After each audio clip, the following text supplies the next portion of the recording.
Hello, good morning, जोहार। मैं संजय और आप देख रहे हैं न्यूज झारखंड। समय हो चला है झारखंड की खबरों को जानने का, उनसे अपडेट होने का। तो चलिए जानते हैं आज की झारखंड की 25 मुख्य बड़ी खबरों को। उससे पहले अगर आप न्यूज झारखंड चैनल पर नए हैं तो प्लीज चैनल को सब्सक्राइब करके बेल आइकन प्रेस कर दीजिए, जिससे आप तक झारखंड की हर एक छोटी बड़ी खबर का अपडेट आप तक पहुंचता रहे।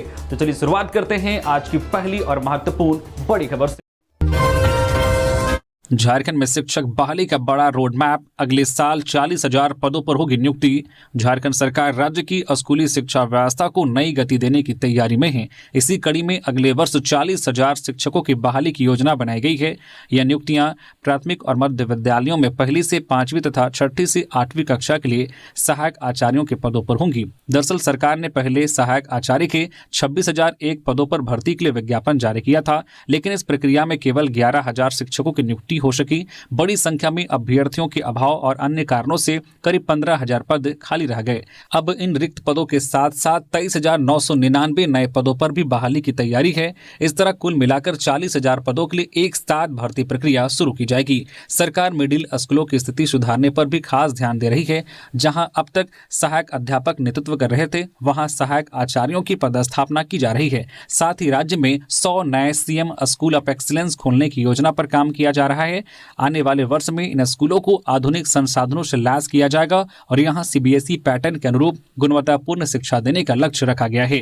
इधर माध्यमिक शिक्षकों के 1373 पदों पर बहाली की प्रक्रिया जारी है और जनवरी में परीक्षा होने की संभावना जताई जा रही है। इसके अलावा पहली से 8वीं कक्षा के लिए 3451 विशेष शिक्षकों की भर्ती के लिए आवेदन भी आमंत्रित किए जा चुके हैं। रामगढ़ में जंगली हाथियों का हमला, 2 लोगों को कुचलकर मार डाला, लोगों में दहशत। रामगढ़ जिले में इन दिनों जंगली हाथियों का आतंक चरम पर है। पिछले 3 दिनों में हाथियों ने 6 लोगों पर हमला किया था, जिसमें 4 लोगों की मौत मंगलवार को हुई थी। वहीं एक बार फिर शुक्रवार को जिले के 2 अलग अलग वन क्षेत्रों में हाथियों ने 2 लोगों को कुचलकर मार डाला। वन विभाग से मिली जानकारी के अनुसार शुक्रवार सुबह करीब 4 बजे कुज्जू वन क्षेत्र के कर्मा सुगिया प्रोजेक्ट के पीट ऑफिस के सामने कोयला चुनने गए सुगिया गांव निवासी लोकनाथ मुंडा 40 वर्षीय को जंगली हाथी ने मार डाला। वही दूसरी घटना रामगढ़ वन क्षेत्र में हुई है, जिसमें कुंदरू सरैया ईंट भट्टे में काम कर रही महिला मजदूर काजल देवी 32 वर्षीय पर भी हाथियों ने हमला कर दिया, जिसमें महिला की मौके पर ही मौत हो गई। साथ ही हाथियों ने दर्जनों ग्रामीणों की फसल, बाउंड्री और घरों को नुकसान पहुंचाया है। वही हाथियों की मौजूदगी से लोगों में दहशत का माहौल है। आपको बता दें कि रामगढ़ जिले में जंगली हाथियों का उत्पात लगातार जारी है। जिले के कुज्जू, वेस्ट बोकारो और रामगढ़ थाना क्षेत्र में जंगली हाथी विचरण कर रहे हैं। स्थानीय लोगों के अनुसार झुंड में 42 हाथी हैं, जो अलग अलग जगह पर शहरी इलाकों में घुसकर जान माल के साथ साथ घरों और फसलों को नुकसान पहुंचा रहे हैं। हाथियों को सुरक्षित वन क्षेत्र भेजने में रामगढ़ वन विभाग की टीम विफल साबित हो रही है।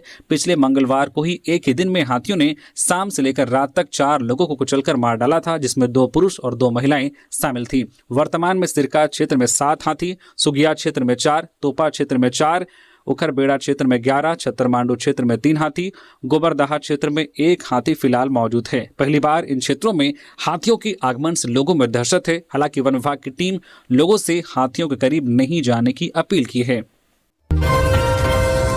1 लाख इनामी पीएलएफआई उग्रवादी ने किया सरेंडर। भाई की हत्या का बदला लेने के लिए जुड़ा था संगठन में, लातेहार पुलिस को सौंपा हथियार।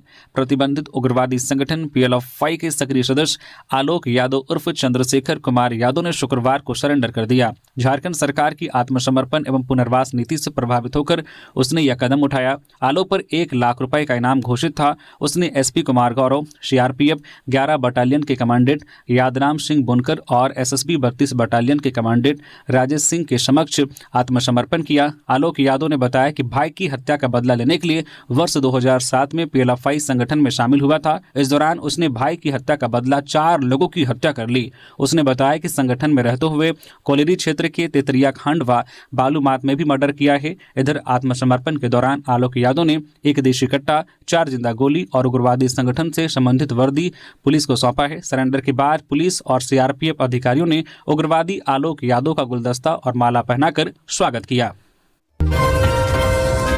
सरकारी कर्मियों के लिए गुड न्यूज, क्रिसमस से पहले मिलेगा वेतन। हेमंत सरकार ने क्रिसमस को लेकर दिसंबर महीने के वेतन का भुगतान 23 दिसंबर से करने का निर्णय लिया है। झारखंड हाईकोर्ट के महानिबंधक ने पत्रांक 3170 15/12/2025 के माध्यम से राज्य सरकार को अनुरोध किया गया था। इसके बाद झारखंड सरकार के वित्त विभाग द्वारा जारी पत्र के अनुसार झारखंड सरकार, राज्यपाल सचिवालय, झारखंड उच्च न्यायालय तथा विधानसभा सचिवालय के सभी पदाधिकारियों एवं कर्मियों को माह दिसंबर के मासिक वेतन का भुगतान 23 दिसंबर से किया जाएगा। इस संबंध में सरकार के उप सचिव ज्योति कुमारी झा ने राज्य के सभी कोषागार को पत्र जारी करते हुए 23 दिसंबर से मासिक वेतन का भुगतान सुनिश्चित करने को निर्देश दिया है। झारखंड में शीतलहर, मुख्यमंत्री ने लोगों से की ठंड से बचने की अपील। झारखंड में जारी शीतलहर को देखते हुए मुख्यमंत्री हेमंत सोरेन ने राज्यवासियों से सतर्कता बरतने और सुरक्षित रहने की अपील की है। उन्होंने कहा है कि लोग अनावश्यक यात्रा से बचे, विशेषकर सुबह और शाम के समय जब ठंड का प्रभाव अधिक रहता है। साथ ही गर्म कपड़े पहनने, बच्चों तथा बुजुर्गों का विशेष ध्यान रखने की भी विशेष सलाह दी गई है। मुख्यमंत्री ने अलाव या हीटर का सुरक्षित उपयोग करने और घरों में पर्याप्त वायु संचार बनाए रखने पर भी जोर दिया है। उन्होंने कहा कि ठंड के कारण यदि खांसी, जुकाम, कमजोरी, भ्रम या सांस लेने में कठिनाई जैसे लक्षण दिखाई दे तो तुरंत नजदीकी स्वास्थ्य केंद्र से संपर्क करें। आपात स्थिति में 108 एम्बुलेंस सेवा, 104 स्वास्थ्य विभाग हेल्पलाइन अथवा 1800 345 6540 पर संपर्क करने की जानकारी भी दी गई है।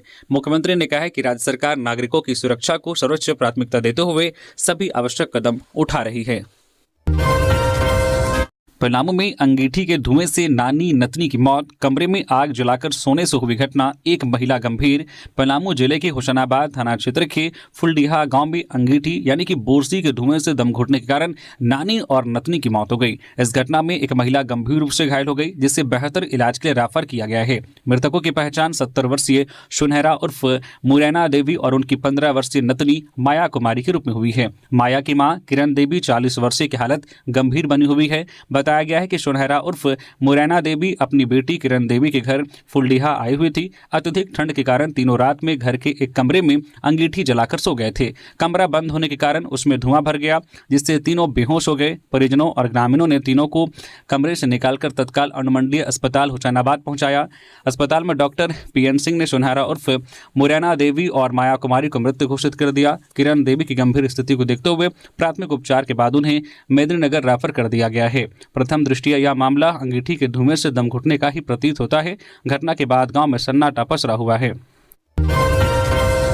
झारखंड में मंडरा रहा कोहरे का साया, विजिबिलिटी रहेगी 200 मीटर से कम, सर्दी से राहत नहीं।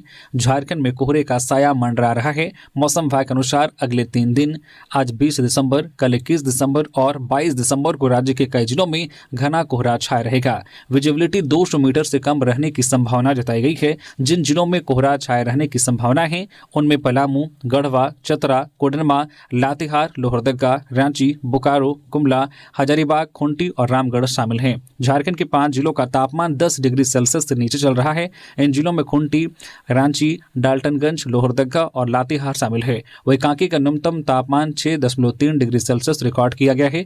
वहीं चाईबासा का सबसे अधिक तापमान 26.8 डिग्री सेल्सियस दर्ज किया गया है। मौसम विभाग के अनुसार अगले 5 दिनों तक न्यूनतम तापमान में बदलाव की संभावना नहीं है। इधर मौसम विभाग ने लगातार बढ़ रही ठंड को लेकर लोगों को सावधान और सतर्क रहने की सलाह दी गई है। झारखंड में पीडीएस सिस्टम पर संकट, 11 महीने से नहीं मिल रही है जरूरी चीजें। झारखंड की सार्वजनिक वितरण प्रणाली पीडीएस इन दिनों गंभीर भरोसे के संकट से गुजर रही है। राज्य के लाखों गरीब परिवारों को पिछले 11 महीनों से चीनी, दाल और नमक जैसी जरूरी खाद्य सामग्री नहीं मिल पाई है। हालात यह है कि रसोई का बजट बिगड़ गया है और लोग सरकारी राशन व्यवस्था पर सवाल उठाने लगे हैं। हालांकि विभाग की ओर से संकेत दिए गए हैं कि दाल और नमक की आपूर्ति जल्द शुरू हो सकती है, लेकिन चीनी को लेकर स्थिति अब भी अधर में लटकी हुई है। लगातार टेंडर प्रक्रिया विफल होने के कारण चीनी वितरण ठप पड़ा है। खाद्य आपूर्ति विभाग के मुताबिक दाल की खरीद प्रक्रिया अब अंतिम दौर में है। यदि सब कुछ योजना के अनुसार रहा तो 10 दिनों के भीतर दाल पीडीएस दुकानों तक पहुंच सकती है। नमक को लेकर भी किसी बड़ी अड़चन की बात सामने नहीं आ रही है, लेकिन चीनी सबसे बड़ी परेशानी बनी हुई है। बीते 4-5 महीनों में 3 बार टेंडर निकाले गए, मगर हर बार कोई भी आपूर्तिकर्ता आगे नहीं आया। नतीजतन अंत्योदय अन्न योजना के लाखों परिवार चीनी से वंचित हैं। हैं। सूत्रों की माने तो दाल और नमक का रास्ता साफ हो चुका है, लेकिन चीनी के लिए नए विकल्पों पर विचार किया जा रहा है। विभाग ने इस समस्या को उच्च स्तर पर रख दिया है ताकि जल्द समाधान निकाला जा सके। सैयद मुश्ताक अली ट्रॉफी में ऐतिहासिक जीत के बाद झारखंड के खिलाड़ियों ने सीएम हेमंत सोरेन से की मुलाकात। मुख्यमंत्री हेमंत सोरेन से शुक्रवार को मुख्यमंत्री आवासीय कार्यालय में सैयद मुश्ताक अली ट्रॉफी 2025 में चैंपियन बनी झारखंड क्रिकेट टीम के खिलाड़ियों ने मुलाकात की। मुख्यमंत्री ने इस ऐतिहासिक उपलब्धि पर टीम में शामिल सभी खिलाड़ियों तथा सपोर्ट स्टाफ्स को बधाई और शुभकामनाएं दी। सैयद मुश्ताक अली क्रिकेट टूर्नामेंट में झारखंड की टीम ने पहली बार खिताब जीतकर राज्य के खेल के इतिहास में स्वर्णिम अध्याय जोड़ दिया है। इस ऐतिहासिक जीत के बाद झारखंड की विजेता टीम ने मुख्यमंत्री हेमंत सोरेन से मुलाकात की है। मुख्यमंत्री ने सभी खिलाड़ियों और सहयोगी स्टाफ को बधाई देते हुए इस उपलब्धि को राज्य के लिए गौरवपूर्ण बताया है। वहीं राज्य के खेल मंत्री सुदिव्य कुमार सोनू ने कहा है कि झारखंड के खिलाड़ियों ने अपनी मेहनत, अनुशासन और टीम भावना के दम पर यह मुकाम हासिल किया है। यह जीत न केवल वर्तमान खिलाड़ियों के लिए बल्कि आने वाली पीढ़ी के युवाओं के लिए भी प्रेरणा स्रोत बनेगी। उन्होंने कहा है कि राज्य सरकार खेल और खिलाड़ियों के सर्वांगीण विकास के लिए प्रतिबद्ध है और भविष्य में भी हर संभव सहयोग देती रहेगी। कांग्रेस के प्रदेश प्रभारी के राजू ने सभी जिला अध्यक्षों और विधायकों संघ की बैठक पार्टी स्थापना दिवस तैयारी पर मंत्रणा। झारखंड कांग्रेस के प्रदेश प्रभारी और अखिल भारतीय कांग्रेस कमेटी के विशेष आमंत्रित सदस्य के राजू ने शुक्रवार को प्रदेश कांग्रेस कार्यालय में पार्टी के सभी विधायकों और जिला अध्यक्षों के साथ बैठक की, जिसमें कई अहम निर्णय लिए गए। साथ ही कार्यकर्ताओं को कई दिशा निर्देश दिए गए। बैठक के बाद मीडिया से बातचीत में पार्टी के प्रदेश प्रभारी के राजू ने कहा कि झारखंड कांग्रेस अपने स्थापना दिवस के दिन यानी कि 28 दिसंबर के दिन राज्य भर में बूथ स्तर पर स्थापना दिवस मनाएगी। इस कार्यक्रम के तहत ग्राम पंचायत और वार्ड में भी कांग्रेस के कार्यकर्ता अपने अपने घरों पर झंडा फहराएंगे। कांग्रेस के प्रदेश प्रभारी के राजू ने कहा है कि आज की बैठक में सभी जिला अध्यक्षों और विधायकों को इसके निर्देश दिए गए हैं। शहरी क्षेत्र में हर वार्ड में कांग्रेस का झंडा फहराया जाएगा, तो ग्रामीण क्षेत्र में हर पंचायत में कार्यकर्ता कांग्रेस का झंडा फहराएंगे। रामगढ़ में पत्नी ने कुल्हाड़ी से पति की हत्या की। शराब के नशे में पत्नी के साथ करता था मारपीट, आरोपी महिला गिरफ्तार। रामगढ़ जिले के बासल थाना क्षेत्र अंतर्गत लेम गांव के महली टोला में शुक्रवार को एक पत्नी ने घरेलू विवाद के दौरान अपने पति की कुल्हाड़ी से हमला कर हत्या कर दी। पुलिस ने आरोपी पत्नी को गिरफ्तार कर लिया है और हत्या प्रयुक्त कुल्हाड़ी भी जब्त कर ली है। मृतक की पहचान अशोक उरांव के रूप में हुई है। जानकारी के अनुसार अशोक उरांव शराब का आदी था और पिछले 4 वर्षों से शराब के नशे में अपनी पत्नी किरण उरांव के साथ मारपीट करता था। प्रताड़ना से परेशान होकर किरण अक्सर अपने मायके पिठोरिया थाना क्षेत्र के दुबलिया गांव में रहने चली जाती थी। घटना के दिन भी अशोक उरांव शराब के नशे में था और आरोप है कि उसने अपनी पत्नी पर पत्थर और हथौड़ी से हमला करने की कोशिश की। खुद को बचाने के प्रयास में किरण ने पास रखी कुल्हाड़ी उठाई और पति पर वार कर दिया। कुल्हाड़ी लगने से अशोक लहूलुहान होकर जमीन पर गिर पड़े। इसके बाद किरण ने उस पर कई बार और वार किए, जिससे मौके पर ही उसकी मौत हो गई। घटना की सूचना मिलते ही बासल थाना पुलिस मौके पर पहुंची और आरोपी पत्नी को हिरासत में लिया है। पुलिस ने शव को पोस्टमार्टम के लिए रामगढ़ सदर अस्पताल भेज दिया है। नशे के कारोबार पर हाईकोर्ट सख्त, कहा बड़े माफियाओं तक पहुंचना जरूरी। झारखंड में नशीले पदार्थों की बढ़ती अवैध बिक्री को गंभीर मानते हुए झारखंड हाईकोर्ट ने राज्य पुलिस और नारकोटिक्स कंट्रोल ब्यूरो एनसीबी को सख्त निर्देश दिए हैं। शुक्रवार को हाईकोर्ट ने कहा है कि केवल छोटे तस्करों पर कार्रवाई पर्याप्त नहीं है, बल्कि बड़े माफिया तक पहुंचना जरूरी है, अन्यथा एनडीपीएस एक्ट का उद्देश्य ही विफल हो जाएगा। सीएम की किसानों से अपील, मुआवजा व भुगतान दिलाने के नाम पर बिचौलिए के बहकाव में न आए। मुख्यमंत्री हेमंत सोरेन ने राज्य के किसानों से अपील की है कि मुआवजा अथवा भुगतान दिलाने के नाम पर किसी भी बिचौलिए के बहकाव में न आए। राज्य सरकार द्वारा राज्य के 700 से अधिक धान अधिप्राप्ति केंद्रों पर धान खरीद की प्रक्रिया पूरी पारदर्शिता एवं निर्धारित नियमों के अनुरूप संचालित की जा रही है। सभी किसान अपने प्रखंड के नजदीकी धान अधिप्राप्ति केंद्र पर जाकर धान की बिक्री कर सकते हैं। सीएम ने कहा है कि किसानों को प्रति क्विंटल धान 2450 रुपए की दर से भुगतान सीधे उनके बैंक खातों में किया जा रहा है। यदि कोई व्यक्ति अवैध रूप से धन की मांग करता है या किसानों को गुमराह करता है तो इसकी सूचना तुरंत संबंधित अंचल कार्यालय अथवा जिला प्रशासन को दे। किसानों की समृद्धि ही झारखंड की शक्ति है। सरकार हमेशा आपके अधिकारों की रक्षा के लिए संकल्पित है। Women's under 19 one day trophy, Jharkhand की लगातार चौथी जीत, हैदराबाद को 6 विकेट से हराया। लखनऊ के भारत रत्न श्री अटल बिहारी वाजपेयी एकाना क्रिकेट स्टेडियम में चल रही women's under 19 one day trophy elite group में झारखंड ने शानदार प्रदर्शन करते हुए हैदराबाद को 6 विकेट से हरा दिया। यह झारखंड की टूर्नामेंट में लगातार चौथी जीत है।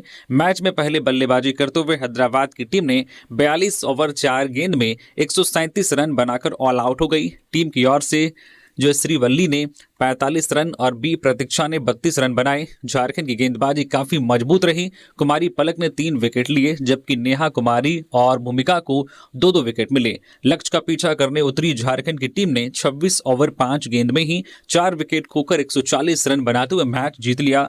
टीम के लिए आरुषि घोड़ियाल ने 47 रन की सबसे बड़ी पारी खेली। कुमारी पलक और प्राची प्रधान ने 28-28 रन बनाए, जबकि कप्तान प्रियंका लूथरा ने 25 रन का योगदान दिया। ऑनलाइन रेल टिकट बुकिंग के नियम बदले, अब आधार जरूरी। रेलवे ने ऑनलाइन टिकट बुकिंग को लेकर नियमों में बदलाव किया है। अब रिजर्वेशन खुलने वाले दिन ऑनलाइन टिकट बुक किया जाएगा तो उसके लिए आधार से जुड़ा IRCTC अकाउंट होना जरूरी होगा। यह नियम धीरे धीरे लागू किया जाएगा। रेलवे ने बताया कि पहले दिन टिकट खुलने के कुछ घंटों तक सिर्फ वही लोग टिकट बुक कर पाएंगे जिनका IRCTC अकाउंट आधार से जुड़ा होगा। रेलवे ने साफ किया है कि यह बदलाव सिर्फ ऑनलाइन टिकट बुकिंग के लिए है। स्टेशन के PRS काउंटर से टिकट लेने के नियम पहले जैसे ही रहेंगे। रेलवे का कहना है कि इससे दलालों पर लगाम लगेगी और आम यात्रियों को टिकट मिलना आसान होगा। यात्रियों से अपील की गई है कि वे अपना IRCTC अकाउंट समय रहते आधार से जोड़ लें। अब वंदे भारत ट्रेन में मिलेगा झारखंड बिहार का स्वाद, परोसी जाएगी चंपारण पनीर। भारतीय रेलवे यात्रियों की सुविधा और अनुभव को बेहतर बनाने के लिए लगातार नए कदम उठा रहा है। इसी कड़ी में अब वंदे भारत एक्सप्रेस ट्रेनों में देश के अलग अलग राज्यों के पारंपरिक व्यंजन परोसे जा रहे हैं। इसी कड़ी में रांची के लिए चलने वाली वंदे भारत ट्रेन में खास व्यवस्था की गई है। पटना से रांची के बीच चलने वाली 22349 पटना रांची वंदे भारत एक्सप्रेस में अब यात्रियों को बिहार का प्रसिद्ध चंपारण पनीर खाने को मिल रहा है। इससे पटना से रांची या रांची से पटना आने जाने वाले यात्रियों को अपने क्षेत्र के स्वाद का आनंद सफर के दौरान ही मिलेगा। रेलवे का कहना है कि इस पहल का उद्देश्य यात्रियों को उनके क्षेत्र की संस्कृति और खाने से जोड़ना है। अब ट्रेन यात्रा सिर्फ सफर नहीं बल्कि स्वाद और परंपरा का अनुभव भी बनेगा। चलती ट्रेन में शर्मनाक वारदात, सेना के जवान ने युवती के साथ किया दुष्कर्म। रांची में हड़कंप। झारखंड की राजधानी रांची के टाटी सिलवे इलाके में ट्रेन के भीतर युवती के साथ दुष्कर्म का गंभीर मामला सामने आया है। आरोप है कि सेना के एक जवान ने शराब के नशे में इस वारदात को अंजाम दिया। घटना के बाद GRP रांची ने RPF के सहयोग से आरोपी जवान को गिरफ्तार कर लिया है। पुलिस के मुताबिक बुधवार रात युवती टाटी सिलवे स्टेशन पहुंची थी। बताया जा रहा है कि वह घर से नाराज होकर निकली थी। इसी दौरान ट्रेन में तैनात सेना के जवान ने उसे जबरन खींचकर अपने कब्जे में लिया और दुष्कर्म किया। युवती के शोर मचाने पर मौके पर मौजूद लोगों ने पुलिस को सूचना दी, जिसके बाद GRP और RPF की टीम मौके पर पहुंची और युवती को आरोपी के चंगुल से मुक्त कराया। आरोपी की पहचान अजित सिंह के रूप में हुई है, जो मूल रूप से उत्तर प्रदेश का रहने वाला बताया जा रहा है और फिलहाल पंजाब में पोस्टेड है। जानकारी के अनुसार आरोपी आर्मी वैगन ट्रेन में सुरक्षा ड्यूटी पर तैनात था। गिरफ्तारी के दौरान आरोपी जवान ने RPF और GRP के जवानों के साथ भी मारपीट की, जिसमें 2 पुलिसकर्मी घायल हो गए हैं। पुलिस ने आरोपी के खिलाफ दुष्कर्म और सरकारी कार्य में बाधा डालने समेत अन्य संबंधित धाराओं में मामला दर्ज कर लिया है। रांची के लोयला मैदान में आगमन उत्सव 2025 सह क्रिसमस मिलन समारोह, CM हेमंत, कल्पना सोरेन व बंधु तुर्की हुए शामिल। रांची के लोयला मैदान में आगमन उत्सव 2025 सह क्रिसमस मिलन समारोह प्रेम, आनंद और उत्साह से भरपूर रहा। मंच पर राज्य के मुख्यमंत्री Hemant Soren, archbishop Vincent Aind, विधायक कल्पना सोरेन, पूर्व मंत्री बंधु तुर्की सहित अन्य गण्यमान्य अतिथियों की उपस्थिति ने इस आयोजन को और खास बना दिया। चरनी का दर्शन करने, केक काटने के साथ कैरोल की धुन ने सभी को अपनी ओर आकर्षित किया। प्रभु यीशु के आगमन का जश्न हर तरफ महसूस किया जा सकता है। यह प्रेम, शांति, आशा, करुणा के साथ उदारता का उत्सव है। धनबाद में बाइक सवार को ट्रैक्टर ने रौंदा, पिता की मौत, बाल बाल बची बेटी। धनबाद में एक ट्रैक्टर चालक ने मामूली विवाद में बाइक सवार को रौंद दिया, जिससे उनकी मौके पर ही मौत हो गई। मामला कतरास थाना क्षेत्र का है। यहाँ कांको मूसा पहाड़ी पुल पर राजगंज मसूदा NH 32 के पास रॉन्ग साइड से अवैध बालू लेकर आ रहे ट्रैक्टर चालक ने बाइक सवार को टक्कर मार दी। बाइक सवार ने जब इसका विरोध किया तो बाप बेटी पर ट्रैक्टर चढ़ा दिया, जिससे बाइक सवार महावीर महतो की मौके पर ही मौत हो गई, जबकि मृतक की बेटी बाल बाल बच गई। घटना से बेटी सदमे में है। प्रत्यक्षदर्शियों और मृतक की बेटी के अनुसार महावीर महतो अपनी बेटी के साथ बाइक से जा रहे थे। इस दौरान सड़क पर अवैध बालू से लदे ट्रैक्टर चालक से किसी बात को लेकर विवाद हो गया। विवाद के बाद ट्रैक्टर चालक ने जानबूझकर बाइक सवार को रौंद दिया और मौके से फरार हो गया। वही घटना की खबर फैलते ही इलाके में आक्रोश फैल गया। गुस्साए लोगों ने राजगंज मसूदा NH 32 को जाम कर दिया, जिससे दोनों और वाहनों की लंबी कतारें लग गई। प्रत्यक्षदर्शियों ने अवैध बालू कारोबार पर रोक लगाने की मांग की है। घटना की सूचना मिलते ही कतरास थाना, तेतुलमारी थाना, बागमारा और बरोरा थाना की पुलिस मौके पर पहुंची और लोगों को समझा बुझाकर स्थिति को नियंत्रित करने का प्रयास किया। पुलिस ने शव को कब्जे में लेकर पोस्टमार्टम के लिए भेज दिया है। घटना के बाद क्षेत्र में तनाव का माहौल है।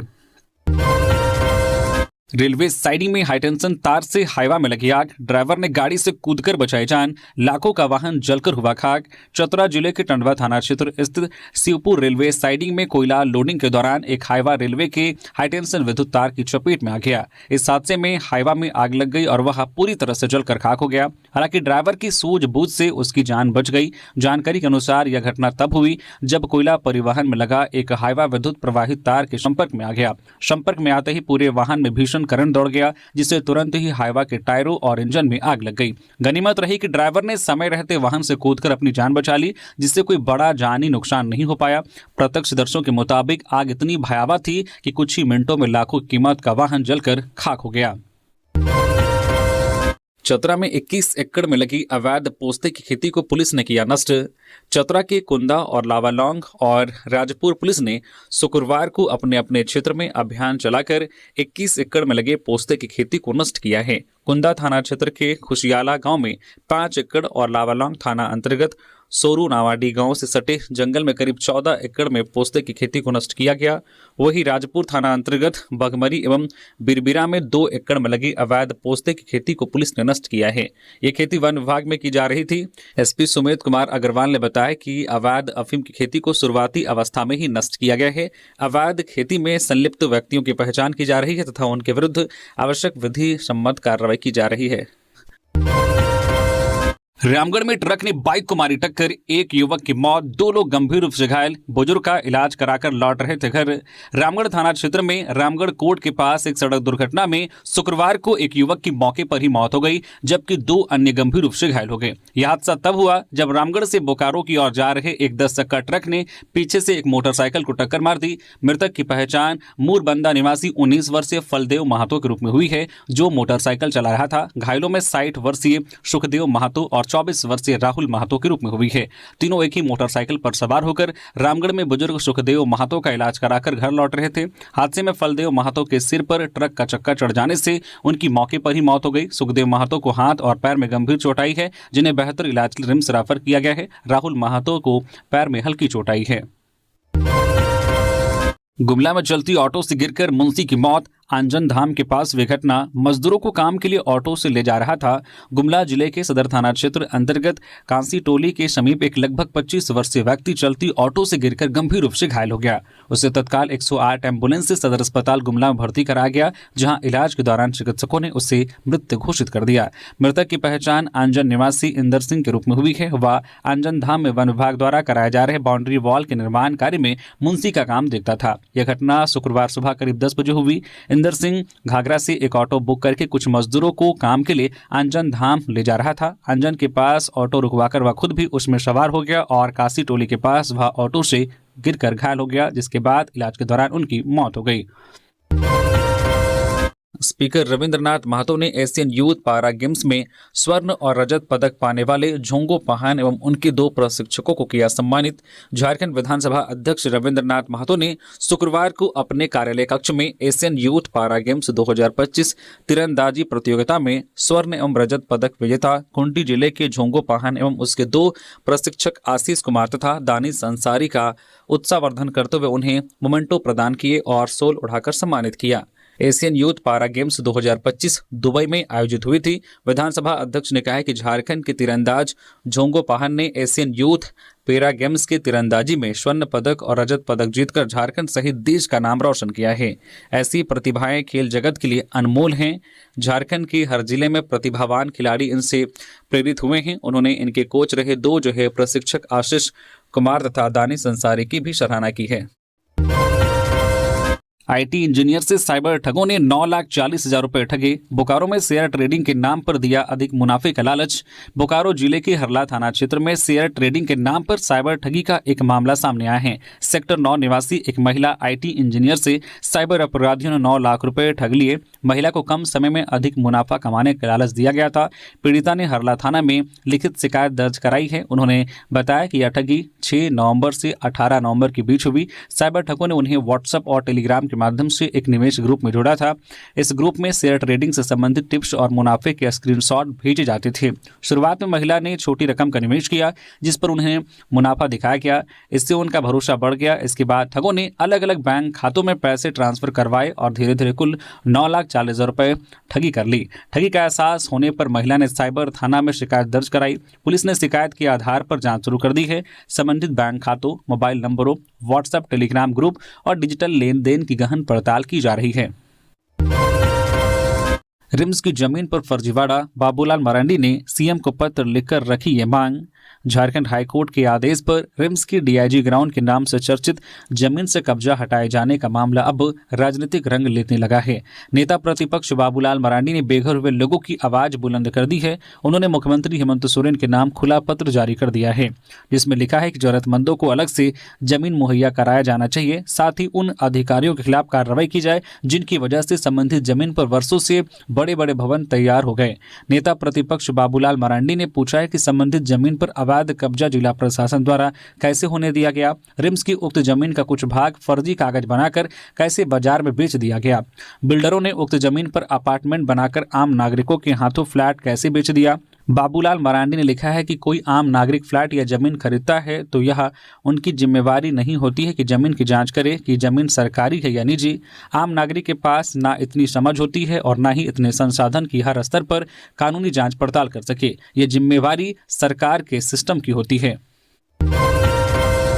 ओबीसी अधिकारों को लेकर लगातार संघर्ष। कल 21 दिसंबर को नामकुम में होगा सामाजिक न्याय सम्मेलन।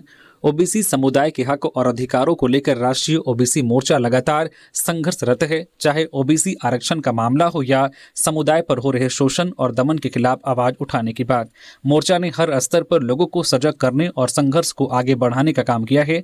इसी संघर्ष के परिणाम स्वरूप अतीत में कई समस्याओं का समाधान हुआ है।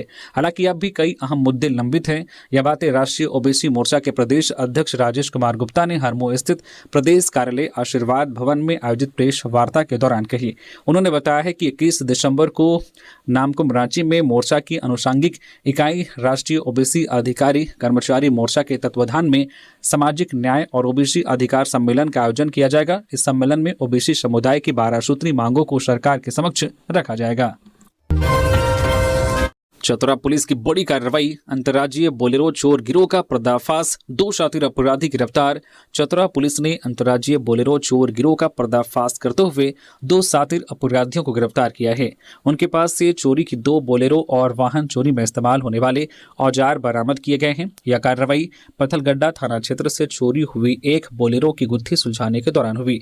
चतरा के पुलिस अधीक्षक सुमित अग्रवाल ने बताया कि एंटी क्राइम चेकिंग के दौरान यह गिरोह पुलिस के हत्थे चढ़ा। पुलिस अधीक्षक ने बताया कि 12 दिसंबर को पथलगड्डा से एक सफेद बोलेरो चोरी हुई थी। एसपी के निर्देश पर लगातार छापेमारी की जा रही थी। 18 दिसंबर की रात पथलगड्डा पुलिस ने जगरनाथी गांव के पास चेकिंग के दौरान चोरी के बोलेरो के साथ पलामू निवासी रंजीत जायसवाल को रंगे हाथों पकड़ा। गिरफ्तार रंजीत की निशानदेही पर पुलिस ने हजारीबाग के केरेडारी से उसके सहयोगी विकास कुमार को गिरफ्तार किया। विकास के पास से कुड्डू लोहरदगा से चोरी की गई एक अन्य बोलेरो भी बरामद की गई। पुलिस ने इनके पास से एल आकार का एक विशेष लोहे का औजार भी जब्त किया है, जिसका उपयोग से अपराधी गाड़ियों का लॉक तोड़ने और उन्हें स्टार्ट करने में उपयोग करते थे। इसके अलावा 3 मोबाइल फोन भी बरामद किए गए हैं। जमशेदपुर में स्कूल की छुट्टी के बाद छात्र पर हमला, टीएमएच में भर्ती। जमशेदपुर के बिष्टुपुर स्थित एक स्कूल के बाहर शुक्रवार को एक गंभीर घटना हुई। नरवीराम हंसराज इंग्लिश स्कूल में 12वीं कक्षा के छात्र पर कुछ बाहरी युवकों ने हमला कर दिया। घटना के बाद इलाके में अफरा तफरी मच गई। जानकारी के अनुसार स्कूल की छुट्टी होने के बाद छात्र सौम्य कुमार जैसे ही स्कूल गेट से बाहर निकला, वहां पहले से मौजूद कुछ युवक नशा कर रहे थे। छात्रों ने उन्हें वहां नशा करने से मना किया, जिससे वे गुस्से में आ गए और बच्चों से उलझ पड़े। इसी दौरान उन लोगों ने छात्र सौम्य कुमार पर हमला कर दिया गया। उनकी जो लात घूंसों से पिटाई की और चाकू से भी हमला किया, जिसे वह गंभीर रूप से घायल होकर जमीन पर गिर पड़ा। घटना के बाद वहां भीड़ जुट गई। भीड़ को देखकर हमलावर मौके से भाग निकले। घायल छात्र को तुरंत टाटा मेन हॉस्पिटल TMH ले जाया गया, जहां उनका इलाज चल रहा है। डॉक्टर ने बताया कि छात्र की हालत फिलहाल स्थिर है, लेकिन उसे निगरानी में रखा गया है। सूचना मिलने पर बिष्टुपुर थाना पुलिस मौके पर पहुंची और जांच शुरू कर दी है। पुलिस स्कूल और आसपास लगे CCTV कैमरों की फुटेज खंगाल रही है, ताकि हमलावरों की पहचान की जा सके। पुलिस ने जल्द आरोपियों को पकड़ने की बात कही है। BCCL पर रोजगार मेले के नाम पर आश्रितों के शोषण का आरोप। संघ का कोयला भवन गेट पर धरना।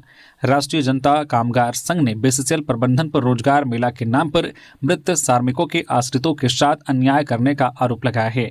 इसके विरोध में संघ ने शुक्रवार को BCCL मुख्यालय कोयला भवन के मुख्य गेट पर धरना प्रदर्शन किया। इस दौरान BCCL प्रबंधन के खिलाफ जमकर नारेबाजी की गई। धरना पर बैठे संघ के नेताओं ने कहा कि BCCL प्रबंधन द्वारा रोजगार मेले के नाम पर मृत श्रमिकों के आश्रितों की नियोजन संचिकाओं को जानबूझकर लंबित रखा जा रहा है। निजी आर्थिक लाभ के उद्देश्य से नियुक्ति प्रक्रिया में अनावश्यक देरी की जा रही है। इससे मृत श्रमिकों के आश्रितों को गंभीर मानसिक व आर्थिक परेशानियों का सामना करना पड़ रहा है। संघ के नेताओं ने कहा कि पहले श्रमिक की मृत्यु के बाद उसके आश्रित की नियोजन प्रक्रिया पूरी होते ही नियुक्ति पत्र प्रदान कर दिया जाता था, लेकिन पिछले कुछ वर्षों से इस प्रक्रिया को रोककर रोजगार मेला आयोजित किया जा रहा है। इसके चलते आश्रितों की नियुक्ति प्रक्रिया पूरी हो जाने के बावजूद उन्हें नियुक्ति पत्र के लिए 3-4 महीनों तक इंतजार करना पड़ता है। PDS सिस्टम को हाईटेक बनाने की पहल। धनबाद DC ने डीलरों को बांटी 4G ई-पोस्ट मशीन। धनबाद जिले में सार्वजनिक वितरण प्रणाली PDS को पारदर्शी, सुचारू और तकनीकी सक्षम बनाने की दिशा में पहल की गई है। DC आदित्य रंजन ने शुक्रवार को समाहरणालय स्थित अपने कार्यालय कक्ष में PDS डीलरों के बीच 4G ई-पोस्ट मशीन का वितरण किया। डीलरों को मशीनों की कार्यप्रणाली, उपयोगिता व तकनीकी विशेषताओं की विस्तृत जानकारी भी दी गई। जो ADM सप्लाई जियाउल अंसारी ने बताया है कि नगर निगम क्षेत्र के कुल 721 PDS डीलरों के बीच 4G ई-पोस्ट मशीनों का वितरण किया जा रहा है। मशीन वितरण के साथ ही डीलरों को इसके संचालन, लाभुकों के सत्यापन, लेन देन की प्रक्रिया व तकनीकी समस्याओं के समाधान के लिए प्रशिक्षण भी दिया गया है। DC ने PDS डीलरों से कहा है कि 4G ई-पोस्ट मशीन का नियमित उपयोग सुनिश्चित करें, उन्हें लाभुकों के साथ अच्छा व्यवहार करने व समय पर खाद्यान्न एवं अन्य जो आवश्यक सामग्री का वितरण करने का सख्त निर्देश भी दिया। रंगदारी के लिए फायरिंग करने वाला नक्सली गिरफ्तार, हथियार भी बरामद।